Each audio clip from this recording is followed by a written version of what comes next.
Okay, we shall get started. Welcome everyone, and welcome to session 9 of the 2025 Lean HE International Conference, Mad Keen for Lean. So for this session, we have a number of speakers for you.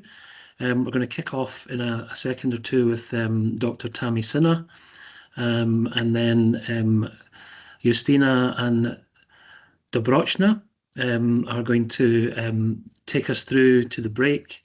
The close of this initial session.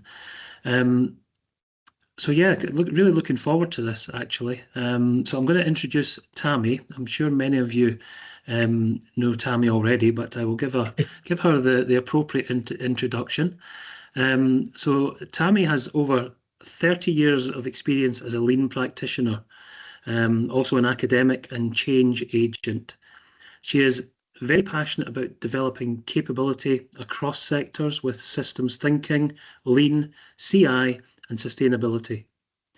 With a focus on management education, exploring approaches linking things like Lego serious play and other experiential learning, working to link regenerative business methods to communities of practice within HE, and also beyond HE. She's Director of Undergraduate Programmes, Senior Lecturer in Operations Management at Surrey Business School, also a Fellow Institute of the Institute of Sustainability. She's a Senior Fellow of the Higher Education Academy and a Certified Lean Foundation and Practitioner.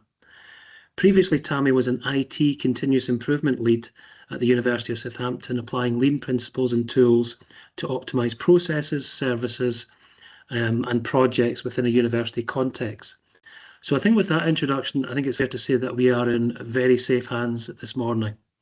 So without further ado, I will pass you over to Tammi. Thank you so much, John, and really great to be here. I was at the earlier session as well to see our amazing colleagues from a different time zone who are doing an amazing job. So welcome everyone, really good to see you all. Happy Thursday, I think it's Thursday. I think we're all across time zones, so we're not really sure. So delighted to talk to you about transforming student and staff experience, lean in an AI world. And I'm sure we've all got lots of opinions, lots of things that we can share. So I do have a form that I'd really love you all to fill in, please. So if you get your phones out, I've got a QR code to share with you shortly. So thanks to John. I don't really need to introduce myself, which is really great. But this is me. I am based at Surrey Business School in the south of the UK, just south of London. And I'm the Director of Undergraduate Programmes at the Business School. So I look after 7 programmes, and we had 700 new first years joining us this September. We have a vibrant community. Our colleagues are amazing, and this is an open invitation for you all to come and visit. It's a beautiful part of the world as well. So this session is thinking about how do we transform student and staff experience, thinking about how we can apply Lean, Six Sigma, continuous improvement, systems thinking in an AI world. So I'm an engineer by background. I'm an aerospace gal, and I've always been really keen on how technology helps us and how technology is something that should be there as an enabler. But also coming back to continuous improvement and lean, and coming back to the session that Chris and Steve had previously, it's about the human as well. How do we ensure that we stay human in this world? So if you'd like to open this QR code, then please go through the questions. I'm going to share the results later because I think it would be really lovely to get your perspectives on this. And I will ask for your emails at the end if you would like me to share the results of this survey with you. I will come back to this every now and again, so if you do miss it, then you are very welcome to have a look at it shortly. So what I would like to cover in the next 40 minutes or so is to think about the what, why, how, when, where, and who. How can GenAI and other methods, machine learning, algorithms really help us in transforming student and staff experience? But actually at the heart of it is, as working in higher education institutions, we're all about how do we thrive as global communities? How do we really help our students become leaders in their discipline? wherever they are in the world and wherever they go to create their professional careers. But also it's really important that how do we work as academics, professional services colleagues, how do we all work together to make this a reality? And I think at the heart of it is we need to ensure that the humanness is at the centre of this. How do we ensure that we don't lose those critical higher order thinking skills? How do we ensure that when we're using GenAI as teachers or as lean practitioners, how do we ensure that we know our discipline? So when we're getting prompts, we know whether they are actually helpful or not. So for me, GenAI has been really helpful. I've used it to put this together. And there's a few things in here that might be really interesting for you to look at as well. So my very first picture was a graphic that I asked one of the AI platforms to create for me. And I said, please link University of Surrey with AI. And this is the picture that it gave me. So if you have ever been to the University of Surrey, it doesn't look like this, but you never know, in a few years it might. So first thing, always good to go back to first principles. What is it that we are looking at? And this is something around generative AI and what it is. So it's a category of artificial intelligence models that can produce new original content rather than just analysing existing data. Well, actually, that very first comment, I would perhaps challenge that. Traditional AI classifies, predicts, recognises patterns in data. Brilliant. Gen AI can create data that resembles the input it was trained on, but it's not an exact copy.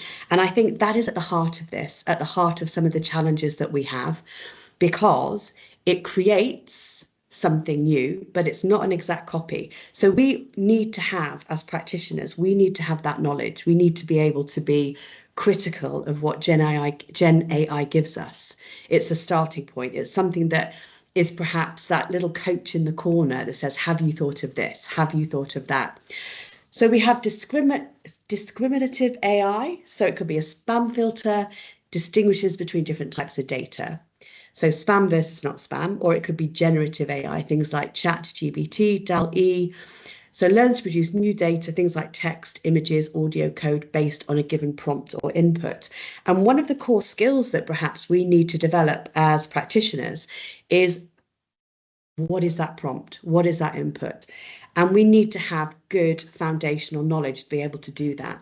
And as an educator, as well as a practitioner, it's how do we get our students to do that? How do they really understand that and don't actually come to rely on generative AI?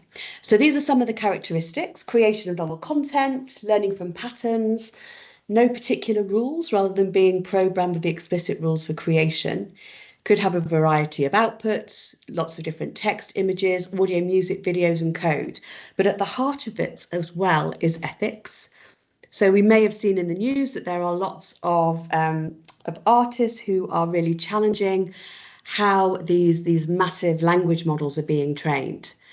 I remember in the early 1990s talking to people about neural networks and how all of that was coming together. So when I did my PhD, I was based in the School of Computing, and I think it's really interesting how deep data mining, how algorithms, how quantum computing, all of this is coming together.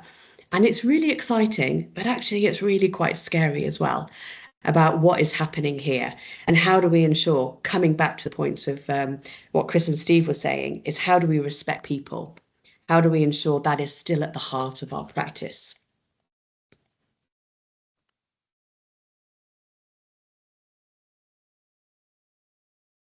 So why? Why is this something that's a hot topic, and why is this something that we need to be concerned about? So if we're thinking about transforming student experience, and also at the heart of this is how do we transform colleague experience as well? So it could offer personalised training, but actually in higher education, training is part of what we do for students, but it's about how do we get them to think critically? What are the technical skills that they need to develop, but also what are the interpersonal skills? So for those of you who are academics, teachers, as well as in professional services, when you're running workshops, how do you engage? How do you get really deep thinking? And one of the things John mentioned earlier is that I'm a Lego serious play gal. So I have some Lego here, always on my desk. So what are the things that we can do to bring people into flow. So how we ensure they're not scared, they're not bored, they are totally focused. And actually, we recognize within the student sphere that their attention spans are perhaps 10 seconds. If we're asking them to sit through a traditional lecture, what does that mean? How do we keep them engaged? How do we keep them on point? Because learning is an active sport. It's not a one-way flow, it's an active sport. So it can also help us with enhancing academic support. So I look at all of the tools that we have at Surrey, at the University of Surrey, and there is so much data available now for us to help our students in lots of different ways.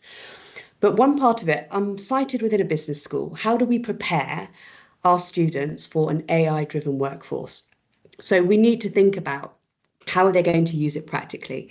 How is it going to act as a tool for them, be part of their toolbox? There's also challenges related to academic integrity and also critical thinking. So I've touched on that already. But actually, we've had challenges to academic integrity for a long time. We've had these essay mills around for a long time. How do we ensure that the work that is delivered by our students is actually their work? And this is where professional services teams and academics can work really well together, using continuous improvement principles to really get to the heart of this issue. It's a wicked issue, isn't it? It's a difficult problem. It's complex. There's lots of different pathways that we need to think about. So we also need to challenge GenAI's ability to create, summarize, and engage in dialogue. This is what we're fed when we put in various prompts, but we need to challenge this. We still need to ensure that we bring our knowledge, our experience, and our wisdom to bear in what is offered with GenAI. So many of you may be familiar with Bloom's taxonomy, and this is where we start to think about how do we develop higher order thinking skills for ourselves as practitioners, but also for the student population, the research population, knowledge exchange population that we serve as part of higher education. So we start off by remembering stuff. We then apply various things to help us understand it. So we think about tools and techniques and concepts and theories. We're then asked to apply it to a new context. We then analyze data. So thinking about Lego, for example, again, we can use that to help us to make sense of complex issues, complex problems. We then evaluate, and then we can start to create new knowledge. So we can start to think about how does Lean help us to do that, and how does Gen AI help us to do that? So we need to think about AI literacy for ourselves as professionals within a university setting, but also how do we enable our students to look at this too? What sort of prompt engineering do we need to be familiar with? What sort of platforms are we engaging with ourselves? But then where does our data go? Do we trust where it goes? Is it then being fed into these massive language systems, these data lakes? But then how do we really help to improve our enhanced critical thinking? What sort of things do we need to do, not just students, but ourselves as well as professionals within higher education, to remember, understand, apply, analyse, evaluate and create? And I think this links beautifully to continuous improvement like Plan, Do, Check, Act or DMAIC or whatever cycles we do, because actually when we're working as a lean practitioner, we are applying cycles of learning. So every time we go through DMAIC, every time we go through Plan, Do, Check, Act, we are tapping into the knowledge and wisdom that we hold from all of the conversations that we've had, all of the networks that we're creating to create something new, to create something more appropriate. And I think coming back to Bloom's taxonomy is really helpful. But again, we need to challenge Bloom's taxonomy and say, is this still relevant?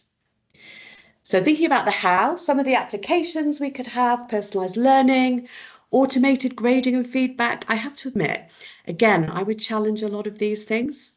They're here as food for thought, but automated grading and feedback, I think one of the things that I can't remember if it was Steve or Chris, sorry, that we might have students creating assignments using GenAI. Then we have academics marking it using GenAI. They then go to, we call it Oscar, to academic integrity, create a letter using GenAI. But I think we need to stop that, because that really rips out the heart of what we're here for as part of higher education. We can use it for intelligent tutoring systems. So again, when we're thinking about how we apply technology to the services that we have in our universities for students, chatbots, virtual tutors, offering explanations, maybe honing prompts, which can be really helpful. providing support outside of traditional hours, but actually, how do we get ourselves and our students to think differently with this massive, hugely interesting tool that is being developed for us? So with administrative tasks, for example, it can help us streamline many of these tasks, but we know that using things like CCAR, we have to simplify, first of all. We have to eliminate non-value added activities. We then combine, and then only then do we think about automation. And then we think about relocation. So we need to think about how we use this. It's an amazing tool, but again, it's something that we need to think about. How is it going to enhance our thinking and our problem solving? We could use it as a research assistant, content creation. So again, this little graphic on here is some content that I created using GenAI. But then also, can we use it to enable more accessibility? But then we also need to think about the gaps between students who can perhaps afford the paid for versions of GenAI and also staff who can afford the paid for versions of GenAI and colleagues and students who can't. So we don't want to have more of a digital divide, which I think we are starting to see. So in terms of continuous improvement, we could have nested cycles of plan, do, check, act, but really challenging what we're being given based on the prompts that we have as well. As long as we focus on value creation and we're not dumbing down our thinking, we're not dumbing down any of those sort of core critical processes and thinking skills that we have, I think then this could be a really good thing. Gen AI, all these tools, artificial intelligence can help us to identify waste, looking at previous work. So looking at backcasting as well as forecasting. And I'm a great fan of Power BI. I don't know how many of you on the call are also fans of Power BI, but it provides us with really good data sets to make good decisions. So it provides us with how are our students doing for attendance, for example, and if we notice that one of our personal tutees is not attending, what is behind that? So I think from my own experience, this can help transform staff and student experience by providing us with lots of prompts ourselves and lots of tools that can help us. So if we start to think about eliminating waste, how can GenAI target and reduce waste? So thinking about non-value added activities. And this is using the mnemonic of downtime. I know many of us use Tim Woods as well, but downtime is something that you tend to find in service organisations, especially in the public sector in the UK. So thinking about, well, how can Gen AI help us looking at defects? We can look at massive data sets from historical courses, for example, around improving quality control. How can we use it to help us to error-proof, good old poka-yoke? We could think about it in terms of overproduction. So how do we enhance our demand forecasting accuracy? So one example here could be around timetabling. Timetabling is always a hugely difficult task for every university I've ever worked with or for. And we never get it 100% right. But I think we can start to use algorithms in lots of different ways to help us with that.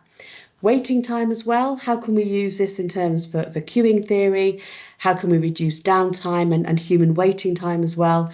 So especially for services, we have something called the Hive at the University of Surrey, where we have online appointments and we have face-to-face appointments. And we can use Gen AI to help us to really manage those flows effectively. Non-utilised talent, how do we ensure that if we have low value repetitive tasks, how can we automate those once we've done the work, which then frees human creativity for continuous improvement? For transportation, we know within universities there's a lot of stuff that gets moved around. How can we optimise complex logistics? How can we enable just-in-time more reliably in terms of inventory? How can we look at motion and how can we take steps to minimise over-processing? So there's lots of things that we can apply of linking Gen AI and Lean, and I think it's a really exciting time. Lots of fantastic things that we can look at and improve. So we can also think about it in terms of continuous improvement and using plan, do, check, act.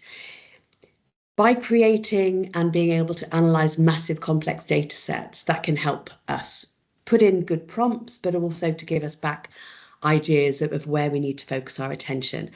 I'm also a great believer in Hoshin Kanri, and I think thinking about how we set our breakthrough objectives, our 12-month objectives and our projects and programs can be massively helped by using these types of tools. We can speed up the measure and analyze phases of DMAIC, of define, measure, analyze, improve and control, that cycle. But also I put R at the front of DMAIC. I always think about the recognize, which goes into a Hosch and Can Re-X matrix. So how do we recognize where we need to focus our attention? And again, these massive complex data sets really helps us with the analytics to do that, to show us where we can focus, where we can hone our work. We can also use it for problem solving support, so suggesting potential root causes beyond the 5 whys. But I always think we need to have it hand in hand. You've got the virtual world and you've got the real world. Having my systems thinking hat on, we go from virtual world, which is the GenAI, to the real world. How do we tap into our own knowledge, wisdom, experience to come up with suggestions for improvement? It can also help us with living, having living standards. So rather than having standard operating procedures that we might put together and check maybe once a year, how we have living standard operating standards and living operating procedures. So digital augmented work, so having living documents, I think is a really exciting thing to look at. And then the final one on this slide is how do we empower frontline teams? So democratizing access to data analyst tools. So if I'd looked at Power BI a couple of years ago, I wouldn't know how to analyze the data behind it. I wouldn't know how to manipulate it. But I think now we're developing our own skill set, so we're able to draw on this. So when? If you'd like to share your perspectives of when do you use this, I've got 10 responses at the moment, and I'll share this shortly. But if you'd like to join, we have 37 people on the call, which is really great to see. But if you would like to scan and start to add your suggestions on here as well. So when do we use GenAI?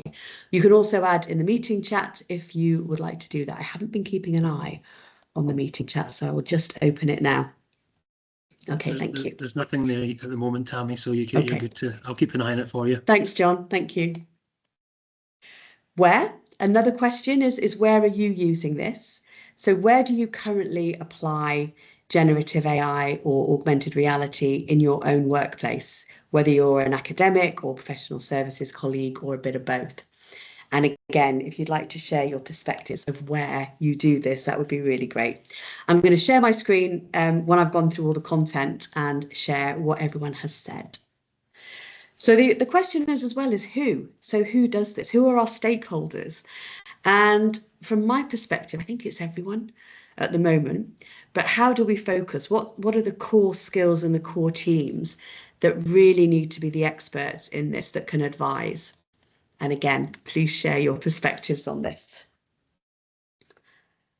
So we also need to think about how we use it. So GenAI wants you. I put this in as a prompt saying, please link GenAI, a robot and a student.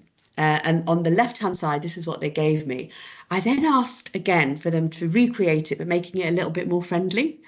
So I got a smile, which I thought was quite interesting. But then I asked for the student to be at the front, and it couldn't do it. So this tool is still a tool. It's something that we need to understand and use, but we also need to ensure that it's not canon. It's not something that we completely embrace as true. It's not a single source of truth. And I think for me, that is one of the most important things that I've taken from this. I also asked the prompt to link Kaizen, continuous improvement, and a university setting. And this again is what it gave me. and again, I thought this could be private study for students and colleagues as well. But actually, our workrooms, our workshops, our seminars, our lectures still look very different. So we can start to put this into our X matrices and think about, well, is this the future we actually want? Maybe, maybe not. I think we need to have some really open and honest conversations about where higher education is going and how generative AI is going to help us improve staff and student experience. So we need to hang on. So hang on a minuet. And I hope that this will play. I don't know if the sound will work.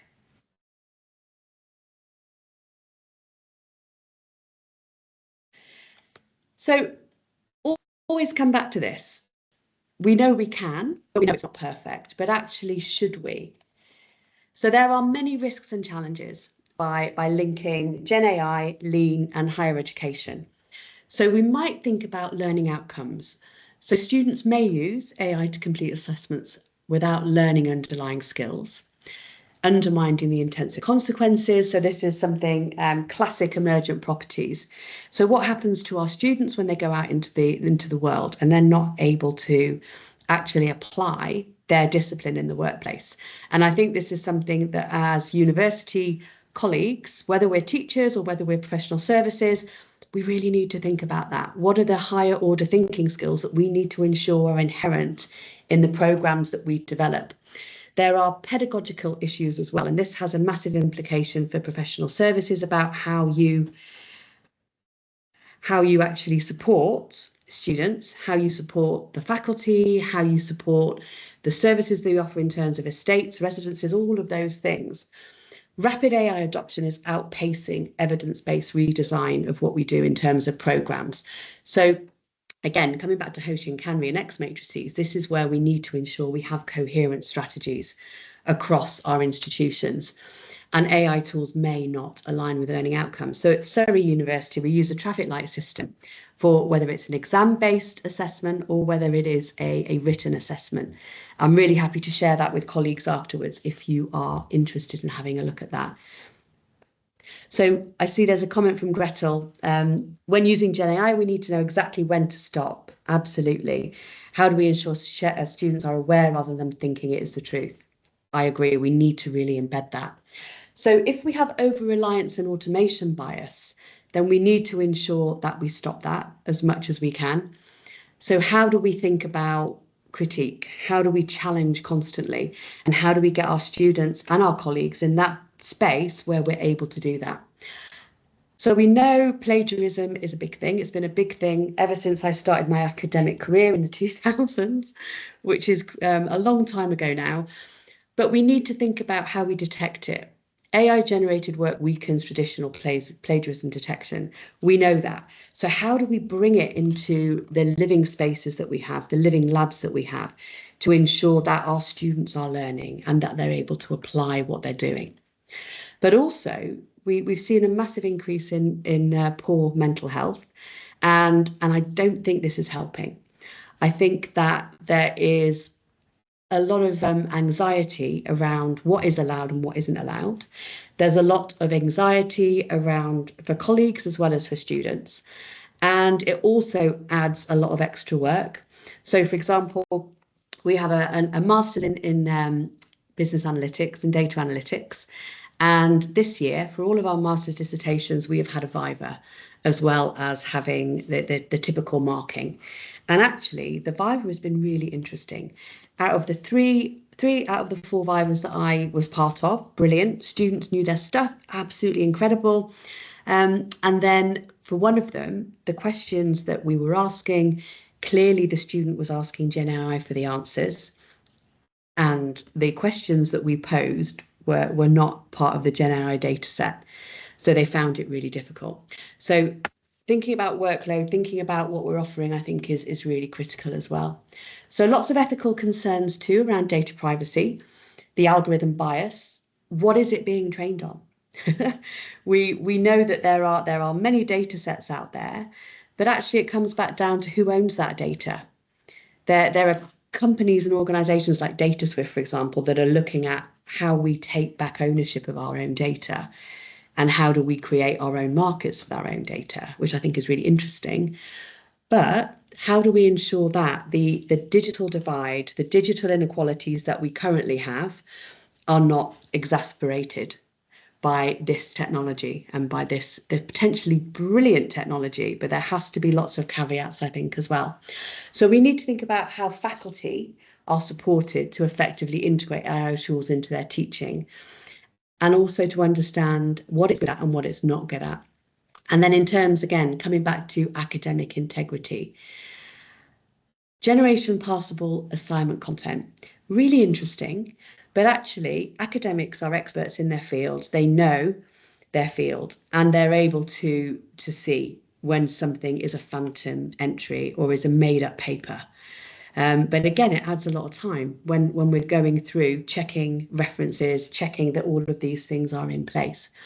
So we need to ensure that we don't have shallow learning. And I think it's the same if we're in a professional services role. We need to ensure that we are not overly reliant on ChatGPT as well, because we need to still use our amazing wisdom and our knowledge and our experience in the jobs that we do. There's also cost and infrastructural implications. So if we're sitting on a faculty board or we're sitting on our senior leadership board or on Senate, we're making big decisions about how this is going to change the fabric of our institutions. And I think it's really exciting on many levels, but also we need to temper it with reality and temper it with what is the core purpose of a university. What are we here for? We're here to serve our local and our international communities. We're here to expand knowledge. We're here to ensure that we can tackle some of the critical existential crises that we have globally. And I think it is as serious as that. And collectively, what I love about our Lean HE global community is that we're very generous in how we share what goes well and what doesn't go well. We're very generous in how we share different toolkits, how we share case studies and our stories. And I think in the next sort of 5-10 years, we'll be doing this a lot more around AI and Internet of Things and how it is transforming the way that we work within a university. The equity and digital divide I've mentioned already, and data privacy and ethics, but I really think we need to question all of this. We need to hold these organisations to account who are providing these services. And we also need to really be sure that the technical teams that we have working within a university have that resource and have that time to be able to serve us the way we need to be served with this. So what do you notice? Having the meeting chat, what do you notice around this slide? Again, this was a prompt that I put into ChatGPT.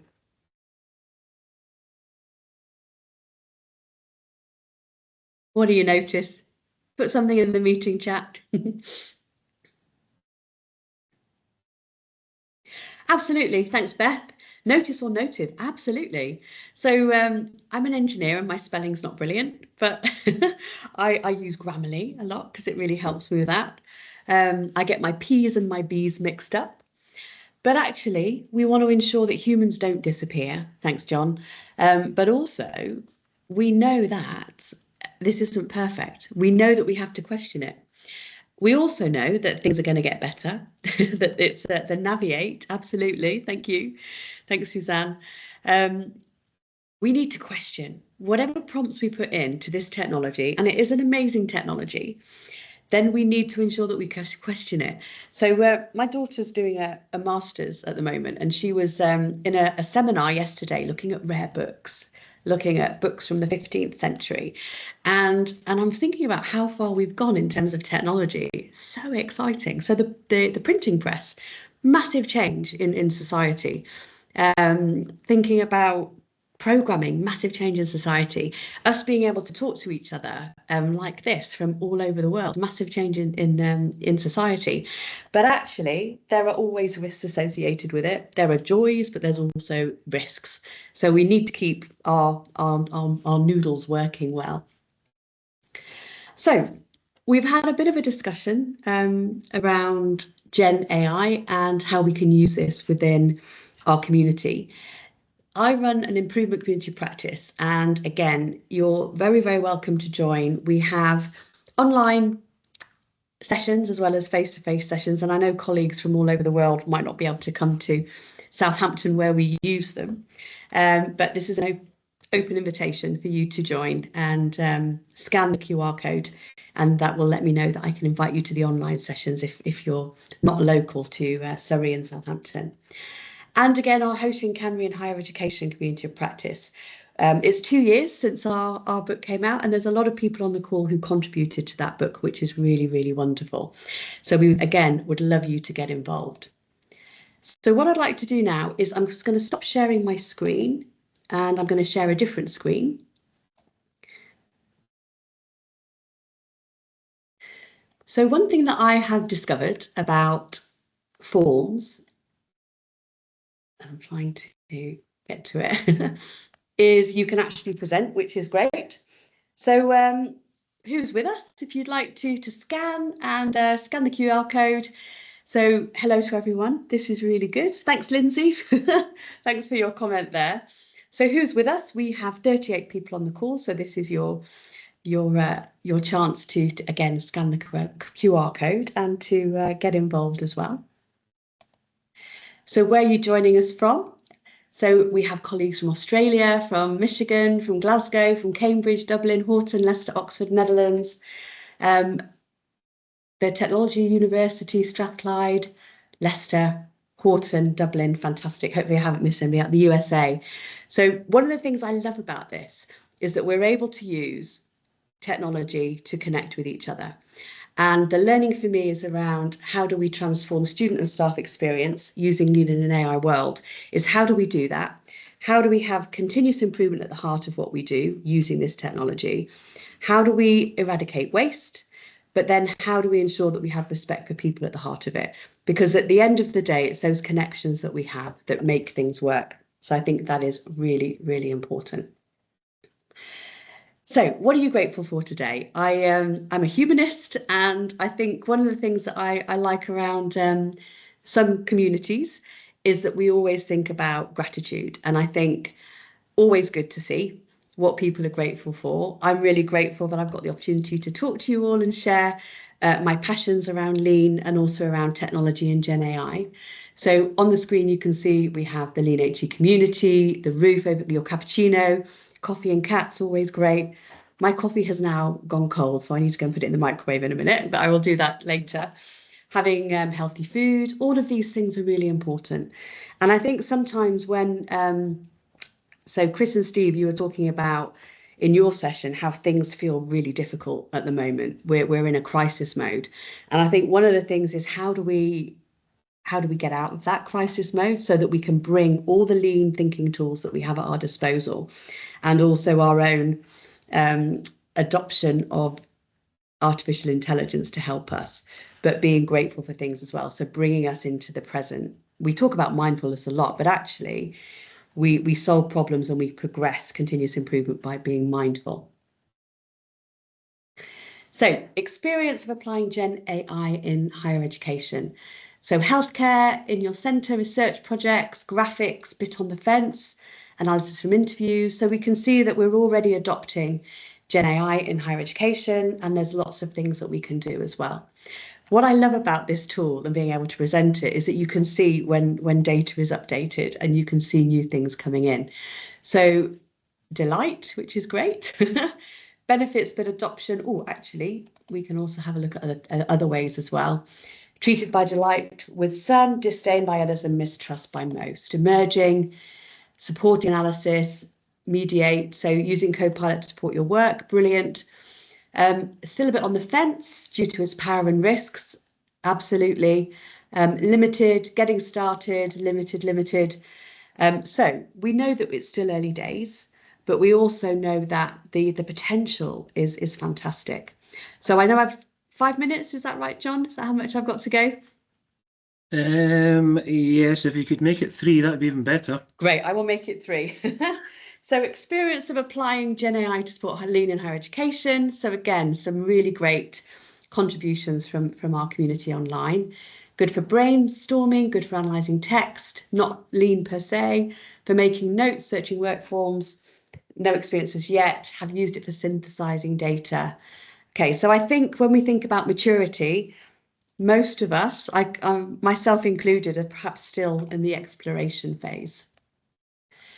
So how optimistic are you about the use of Gen AI in higher education? So we're sort of verging a little bit more than less optimistic to more optimistic. So thank you. I might ask you all this again next year. How optimistic are you of the use of Gen AI in higher education? I've asked you the same question twice. What I wanted to ask on this one was lean, but we can come to that in a minute. Where do you apply AI in your role? I will share this, the results with everyone. So make sure that that is part of the comms that go out afterwards. So we can see there are lots of really exciting things going on. When do you apply GenAI and HE? So genuinely every day when working on assignments, no idea yet because we've not started using it. Training in your role as a CI lead. So we're starting to build up that body of knowledge, aren't we, about how we can use this and how we can apply this. Who applies GenAI within our higher education community? So research, colleagues, most of your co-workers, everyone. So again, we have a range of experiences there. Oh, and I don't want to share those. Sorry about that.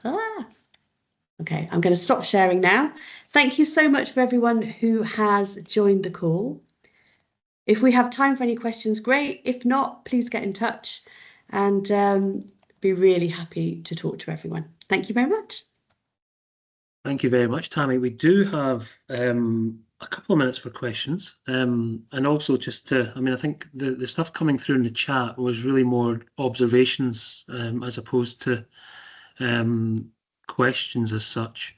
But I think there's quite a few, but one that I think stood out is that you need to know what you want from AI in a sense. So it is, and this came from Esther, and it's a tool just to aid our knowledge. So it's when you're using it to create knowledge in a sense. At this moment in time, that could be problematic. And you gave an example of a student in Aviva who was struggling because obviously they didn't know in a sense. So they were you trying to use GenAI to help them create something and fell down from that. So we do need to be careful. So I think that was the kind of main thing coming out. The thing that struck me is, and you mentioned this a few times, is so much potential with this. And the phrase that struck me was around we can use it as a force for good. But in order to do that, we need to think about what does that common good look like? What do we mean by that? Because ultimately, with any technology such as this, it will be used for different purposes. And everyone's got different views on what is good and what is bad. But as a Lean HE community, I think there's a piece of work there that we can maybe do to think about what is the common good that we see within Lean HE for which we could potentially use GenAI tools. And you gave some great examples in terms of eliminating waste. I found it fascinating. We are at the early stages of it, and we are scratching the surface. But as you said, future Lean HE conferences, this is not going to go away. We will be maturing in a sense as we become more aware and have got more case studies and stories to tell on how we're using it. Brilliant, thank you, John. And I think the key thing for me is community and keeping the person at the heart of it. We have to do that. It's so important. Thanks everyone. Thanks for joining, and I look forward to Justina's talk next.